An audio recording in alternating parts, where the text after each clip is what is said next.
الحمد لله الذي نحمده ونستعينه ونستغفره ونعوذ بالله من شرور أنفسنا ومن سيئات أعمالنا من يهده الله فلا مضل له ومن يضلل فلا هادي له أشهد أن لا إله إلا الله وحده لا شريك له وأشهد أن سيدنا ونبينا محمدا عبده ورسوله وصفيه من خلقه وحبيبه بلغ الرسالة وأدى الأمانة ونصح الأمة وكشف الله به الغمة وجاهد في سبيل الله حتى أتاه اليقين صلوات ربي وسلامه عليك يا سيدي يا رسول الله.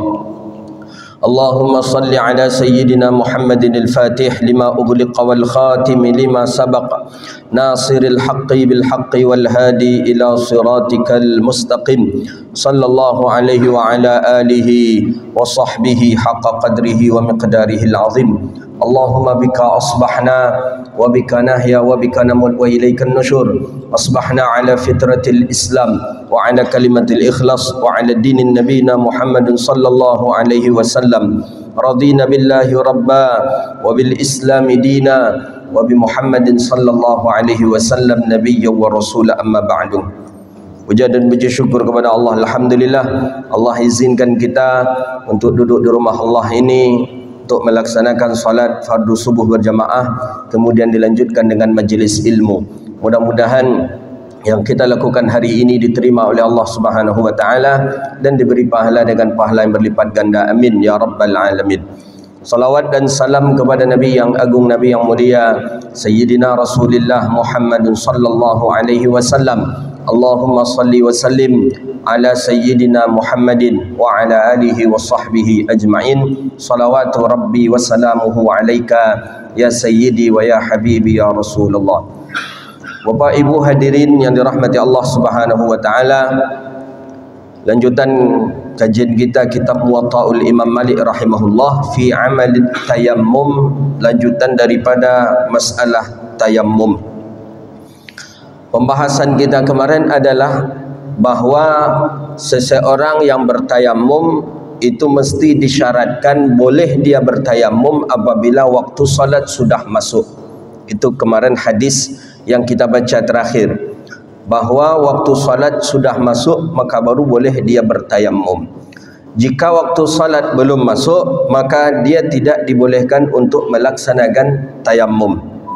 Kemudian apabila dia sudah melaksanakan tayammum, waktu salat sudah masuk, kemudian dia melaksanakan tayammum, kemudian setelah itu masih dalam waktu dia mendapatkan air, dia menjumpai air, bagaimana dengan salatnya? Kemarin ada qaul, dia tidak wajib untuk mengulang salatnya. Pendapat pertama, pendapat mazhab kita, dia mengulang salatnya karena mendapatkan air dalam waktu. Bagaimana kalau mendapatkan air itu sebelum salat? Dia ada tiga kemarin. Mendapatkan air sebelum salat, mendapatkan air setelah salat, masih dalam waktu ini, mendapatkan air pertengahan salat. Itu beda-beda kemarin hukumnya. Mana yang mencatat insya-Allah terkonang itu, mana nindak ala lupa lah tu. Ulang balik ustaz, tengok aja lah live streaming minggu petang macam mana kan. Dia beda kan? Beda dia. Ada yang ketika menjumpai air sebelum salat, tapi sudah masuk waktu salat, dia sudah bertayamum, kemudian setelah bertayamum masuk waktu salat masuk, kemudian dia bertayamum. Ketika dia akan salat, bunyi keran terdengar, air keran datang lagi, berarti ada air. Beda hukum. Hukum yang kedua masalah ketika dia setelah selesai salat, waktu masih ada. Salat yang dia lakukan dengan tayammum, datang air setelah dia salat, apakah dia mengulang salatnya itu lagi atau tidak? Dua.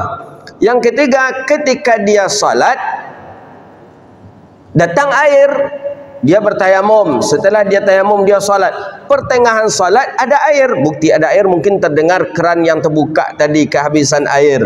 Bukti ada air ketika dia salat, dia sedang salat, ada orang yang baru datang dan dia sudah dalam keadaan basah tangannya, berarti dia mendapatkan air ketika dalam salat, beda hukum. 3. Masih ingatkah kita apa hukumnya?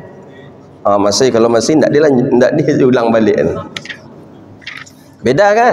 Ada yang mesti mengulangi salat, ada yang mesti tidak mengulangi salat, dan ada yang juga dimaafkan dalam arti kata tidak dia mengulangi daripada salatnya. 3 hukum itu yang terakhir yang kita bahas kemarin.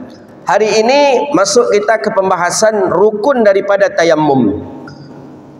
Wa qala Malik ibni Anas radhiyallahu taala anhu anin Nafi'. Imam Malik berkata daripada Nafi'. Nafi' guru daripada Imam Malik. Imam Malik guru daripada Imam Asy-Syafi'i. Jadi silsilah sanad itu Imam Syafi'i ke Imam Malik, Imam Malik ke Imam Nafi', Imam Nafi' ke Imam Abdullah ibnu Umar. Abdullah ibnu Umar langsung ke Rasulullah sallallahu alaihi wasallam. Jadi Nabi Muhammad kepada Abdullah ibnu Umar, Abdullah ibnu Umar ke Nafi', Nafi' ke Imam Malik, Imam Malik kepada Imam Asy-Syafi'i rahimahullahu taala.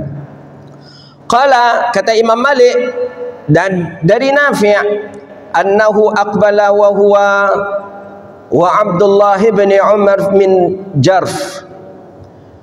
Kata min Jurfin, kata Imam Malik dari Nafi', Imam Nafi' berkata, apa kata Imam Nafi'? Bahwa Abdullah ibnu Umar di Jurf. Jurfun ini sekitar 80 kilo dari Madinah arah ke Makkah. Mana kita yang berangkat dari Madinah ke Makkah, sekitar 80 kilo arah ke arah Makkah itu ada nama daerah Jurf. Abdullah ibnu Umar sampai di sana.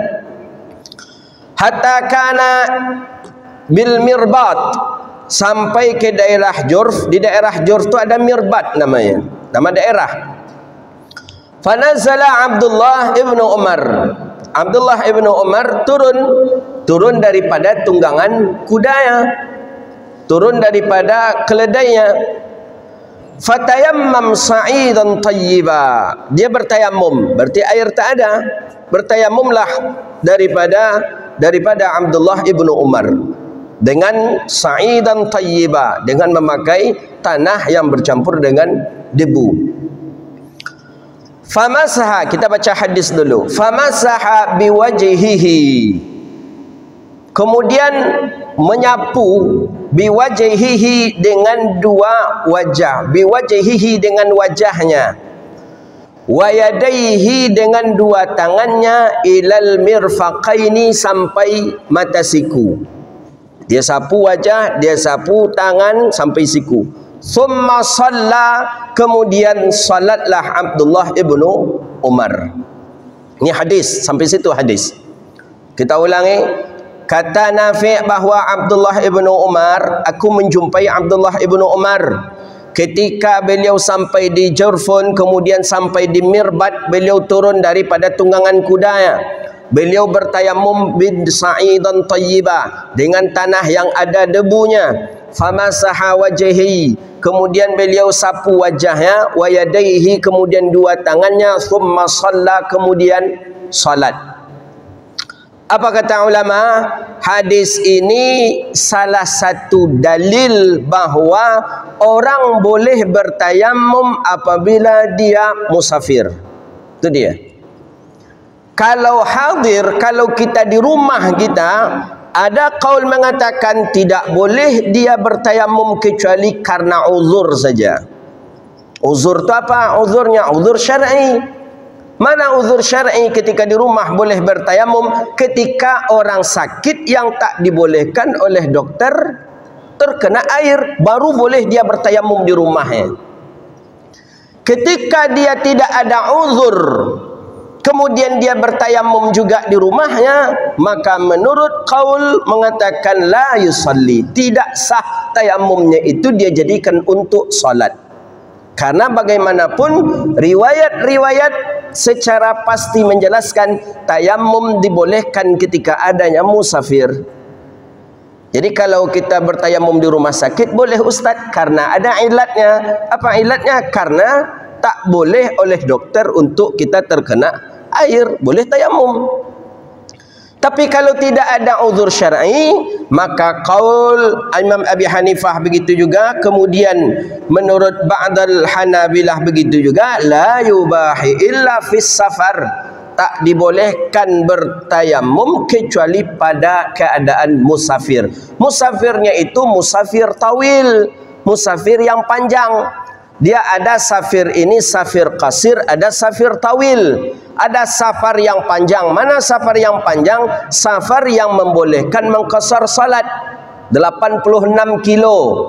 Safar yang membolehkan mengqasar salat itu nama safar panjang. Tapi ada safar pendek. Mana dia safar pendek? Safar yang tidak dibolehkan mengqasar salat. Kita nak ke Bangkinang. Bangkinang dari Pekanbaru berapa kilo? 60. 60 kilo. 60 kilo. Safar itu disebut dengan safar qasir, pendek. Yang safar tawil yang dibolehkan untuk mengqasar. Ya, seperti mungkin dari Pekanbaru ke Ujung Batu sudah bolehlah, atau Pekanbaru ke Pasir Pengarayan, Pekanbaru mau ke Rohil, Pekanbaru ke Dumai umpama. Dumai tol berapa? Oh, dah lebih 100 ya.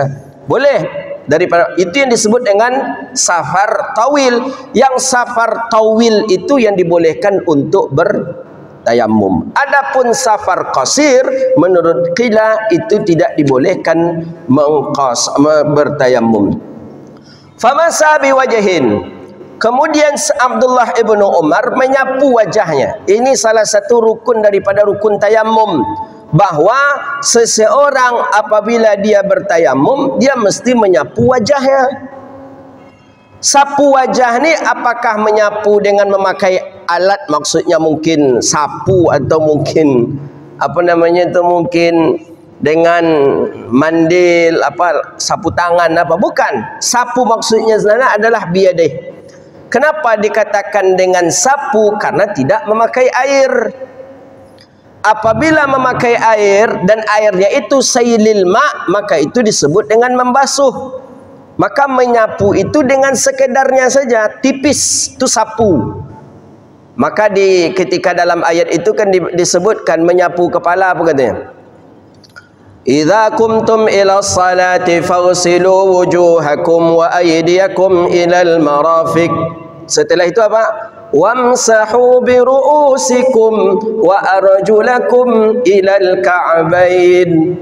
Dan kemudian sapulah rambutmu. Sapu bagaimana sapu? Dalam mazhab Syafi'i sapu cukup dengan sedikit saja, kemudian digoreskan, diambil air, kemudian disapu. Itulah yang makna mashun dalam mazhab Syafi'i. Tapi seafdal menyapu kepala dalam mazhabnya Imam Syafi'i seperti kewajiban dalam mazhabnya Imam Maliki, dengan ilsaq. Mana ilsaq? Diambil air, kemudian disapu seluruhnya dengan rata, kemudian dibalikkan ke depan kembali. Itu yang sunnah dan paling afdal. Ketika berwudu, ambil air, sapu. Itu sapu. Kalau mengambil air kemudian menuangkan di atas kepala, itu bukan menyapu, itu mencuci namanya, membasuh kepala namanya itu. Dia tidak, dia tapi dikatakan mashun menyapu. Kemudian famasaha biwajhihi. Abdullah ibnu Umar menyapu wajahnya, berarti diambil debu tadi kemudian disapu oleh Abdullah ibnu Umar, sapu. Putarannya dalam fikih, putar ke kanan lebih aula, lebih dianjurkan. Mana ke kanan? Kanan daripada wajah kita ke sini. Berarti tangan kanan di atas, tangan kiri di bawah. Putar ke arah kanan. Begitu cara menyapunya. Bukan menyapunya ambil debu tu gekot-gekot macam memakai bodak. Enggak. Kalau ada orang tayamum macam tu berarti tanda nak pernah mengaji baru. Ambil debu, aku ada yang alun kanai lah ni, macam ni tu, tak bisa. Dia nak pakai bodak tu, tayamum beda dengan pakai bodak. Tahu bodak ya? Bodak. Ada pantun Ustaz Ridwan guru saya, katanya, karupuk berdaruk-daruk, katanya, dimakan berdarak-darak, katanya. Mendapat bini dan capuk, nyabi piti pembeli bodak, katanya. Ustaz Ridwan. Hobi berpantun melo. Pokoknya setiap mengaji berpantun terus. Setiap mengaji berpantun. Satu-satunya guru yang saya pernah mengaji dengan beliau ketika bab masalah nikah yang pakai tulis menggambar di papan tulis itu beliau lah. Kalau guru-guru yang lain tak mau menggambar papan tulis. Ya ketika bab nikah maksudnya. Memang yang gambaran bano dia nyo tu nam punya awak tu nyo gambar pula dia nyo tu. Nam punya orang pedusi tu nyo gambar pula dia nyo tu. Apabila ceknya lo MB kau masuk ke dalam sumur kau kan pasti yang kau hilang tabanam ke ceknya wajib mandi. Itu dia tu. Jadi kata Buya lah ngaji ni bab nikah je Ustaz Ridwan ke Cik Buya. Alah Buya, itulah tertulis di papan tulis dek beliau. Alah Buya, nyala gadang kalian tu kata Buya. Ridwan. Wa yadaihi illa mirfaqain. Menyapu wajah dengan dua tangan, kemudian wa yadaihi ila mirfaqain. Kemudian dua tangan sampai mata siku. Jadi batas mata siku ini bukan saja batasan raya hendak, tapi memang batasan kamil. Maksudnya ada orang mengatakan menyapu dua tangan sampai mata siku tu, mata siku tu sekedar batas ujung saja kata dia. Tak terkena pun mata siku tak apa-apa kata dia. Enggak. Kan di sana jelas kalimat ila. Kalau ada kalimat ila di dalam hadis itu menunjukkan bahawa itu tu juga termasuk bagian daripada yang mesti untuk disapu. Saya pernah melihat ada seorang yang ketika berwuduk, ketika dia berwuduk sikunya tak basah. Tak basah. Jadi dia sampai bagian sebelum siku ini saja. Wuduk bagian dari siku saja. Jadi ketika itu setelah itu tu kita sampaikan, Pak, kata kita, dia profesor. Kenapa ini tak basah kata kita?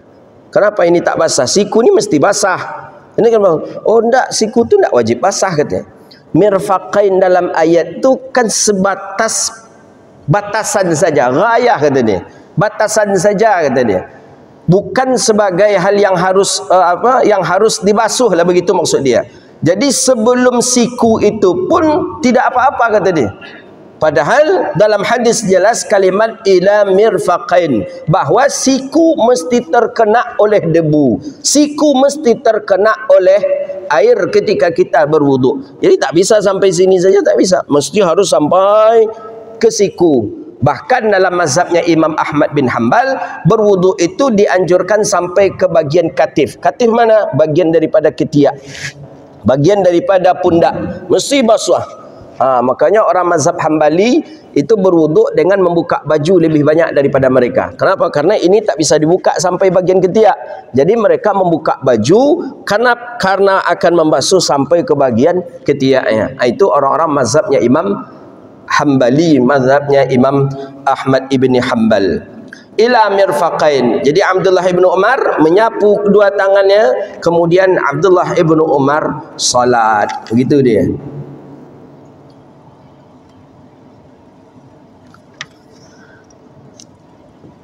Hadis ini menunjukkan bahawa khilaf ulama. Di sini Abdullah bin Umar tidak menjelaskan adanya pukulan, dan tidak juga disebutkan ada tiupan. Ya, ada dalam fikih kita hari ini, setelah dipukul ditiup lagi. Kita mengkaji yang ada di hadis. Darbatan, dipukul. Pukulnya diambil kemudian dipukul.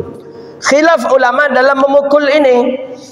Wa qala asy-Syafi'i wa Abu Hanifah wa Aba Yusuf wa Imam Malik rahimahumullahu taala la budda tayammum min darbatain. Mesti tayammum itu dengan dua pukulan. Pertama diambil dia pukul satu. Pukul satu ni untuk apa? Untuk wajah. Tak. Setelah itu diambil lagi. Pukul yang kedua untuk apa? Untuk tangan. Tangan sampai bagian dari kok. Kemudian ini lagi, kemudian barulah kedua telapak tangan. Nah, begitu cara bertayamum menurut siapa? Imam Syafi'i, Imam Malik dan Imam Abi Hanifah bin Nu'man. Tiga mazhab ini. Okey. Kemudian ada yang mengatakan menurut Imam Sayyid Ibn al-Musayyab dan Imam Ibn Sirin, menurut beliau dengan 3 darabat, dengan 3 pukulan. 1 darbatan biwajhihi, untuk wajah. 1 pukulan untuk telapak tangan. 1 pukulan untuk tangan. Itu dia, beda dia. Ini menurut siapa? Imam Ibn al-Musayyab dan Imam Ibn Sirin. Karena hadis tadi tidak dijelaskan berapa pukulan kah, berapa kali kah. Yang ketiga, menurut Imam Ahmad bin Hanbal, dalam mazhab Imam Hanbali, pukulan itu cukup 1 kali saja. Jadi 1 kali, sebagaimana dalil hadis Abdullah ibnu Umar. Abdullah ibnu Umar tak menjelaskan berapa kali, Imam Nafi' tak menjelaskan berapa kali, Imam Malik tak menjelaskan berapa kali. Cukup sekali saja.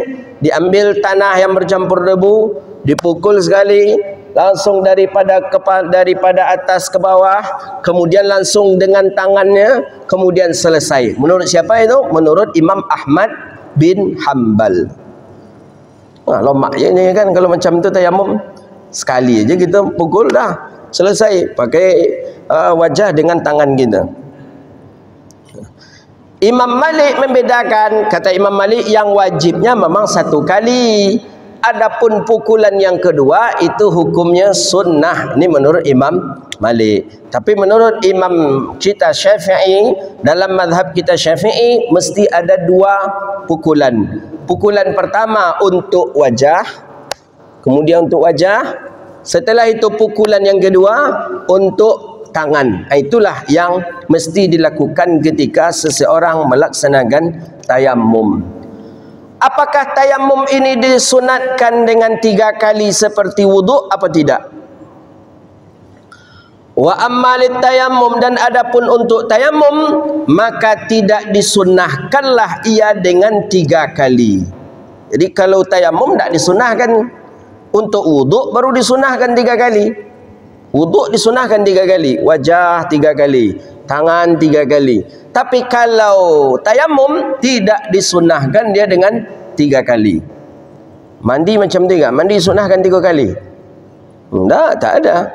Tapi menurut Imam Al-Ghazali dalam kitab Muraqil Ubudiyah itu disyarahkan oleh Imam Nawawi, memang 3 kali dianjurkan oleh Imam Nawawi dalam syarahan Bidayatul Hidayah Imam Ghazali. Mulai dari yang kanan dulu 3 kali. Setelah kita kan mandi bersih dulu, sudah lewat bab pembahasan kita. Kita mandi bersih dulu, belum pakai niat, pakai sabun, mandi bersih. Kita mandi junub ini. Setelah selesai mandi pakai sabun, kita bilas, habiskan sabun tadi dulu. Setelah itu baru pasang niat. Berwuduk, setelah berwuduk baru pasang niat. Ini niat mandi wajib. Nawaitul ghusla li raf'il hadasil akbari fadlillahi ta'ala. Dianjurkan memang dari kepala, itu paling afdal. Sebagaimana dalam mazhab Syafi'i, menjatuhkan niat itu mesti awal mula dari ketika air sampai di kepala. Baca niat, langsung basuh kepala. Bagian kanan dulu dengan 3 kali. Ambil air kanan 3 kali. Setelah itu bagian tengah 3 kali. Walaupun basah juga seluruhnya, ini bagian tengah ni. Tengah 3 kali, kemudian bagian kiri 3 kali. Itu cara mandi wajib menurut metode madrasahnya Imam Al-Ghazali rahimahullahu ta'ala. Kemudian lewatkan tangan kita, kusuk tangan kita di atas badan kita. Ini daki pasti tak ada lagi, karena tadi sudah dengan sabun. Sekedar isyarat saja bahawa dianjurkan kita menggusuk tangan, jari jemari kita masukkan ke bagian kepala dan rambut kita. Kemudian itu ulang sekali lagi, dah selesai mandi wajib. Itu yang dimaksud dengan mandi wajib. Setelah mandi wajib, seseorang sudah boleh dia salat. Kenapa? Karena mandi sudah sama bagian daripada hal wudu. Itu dalam mazhabnya Imam Hanafi. Dalam mazhab Syafi'i boleh saja kalau wudu dia yang pertama tadi tidak terbatalkan oleh mandi wajib. Tapi bagaimanapun tetap disunnahkan kita untuk berwudu kembali. Lebih afdal berwudu kembali setelah mandi. Ustaz, ada hadis Nabi? Betul, ada hadis. Nabi pernah setelah mandi, Nabi tak berwuduk kembali. Betul. Karena Nabi meyakini bahawa wuduknya baginda Nabi SAW tidak batal ketika Nabi mandi. Tapi kalau kita mandi kan tangan wak lasak. Tangan ke depan, tangan ke belakang. Ni belakang kita pegang dah batal wuduk. Depan kita pegang dah batal wuduk. Kalau kita bisa menjaga tak memegang depan belakang, tak apa-apa, aman kita. Tak apa-apa setelah mandi langsung saja memakai pakaian, tak apa-apa. Tapi kita tidak seperti itu. Tangan kita kadang megang ini sudah membuat yang batal di dalam salat, di dalam wuduk. Innal farhil mashu kaffain. Jadi ada tadi pendapat bahawa membasuh, menyapu bagian daripada telapak tangan. Ini hukumnya wajib, tapi sudah terwakili oleh sapuan yang kedua tadi. Sapuan yang kedua dipukul, kemudian jalankan bagian bawah, kemudian terus ke bagian atasnya. Qala hadis berikutnya an Malik an Nafi an Abdullah bin Umar kana tayammam ilal marafiq, tayammamu ilal marafiq, bahwa Abdullah bin Umar bertayamum sampai kepada mirfaqain, sampai kepada dua siku. Wa hiya su'ila Malik kaifa tayammum, bagaimana cara bertayamumnya Nabi SAW dan sampai mana tayamumnya Rasulullah? Faqala yadribu, faqala, dijawab oleh sahabat, dijawab oleh Abdullah bin Umar, Nabi bertayamum dengan dua pukulan. Pertama dengan pukulan wajahnya, wa darbatul yadaihi, kemudian pukulan yang kedua untuk tangannya dan sampai kepada sikunya.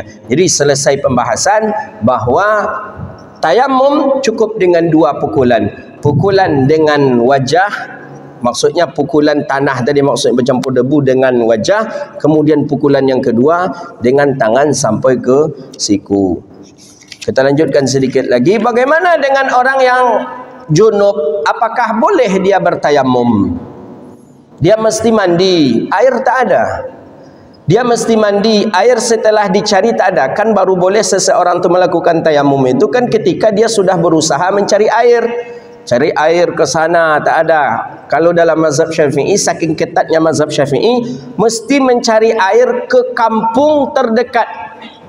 Umpama di daerah sini tak ada air, cari daerah yang terdekat dari sini mana? Mungkin Rumbai, cari ke daerah Rumbai ada air. Masih ada air di Sungai Siak, berarti orang di sini belum boleh bertayamum.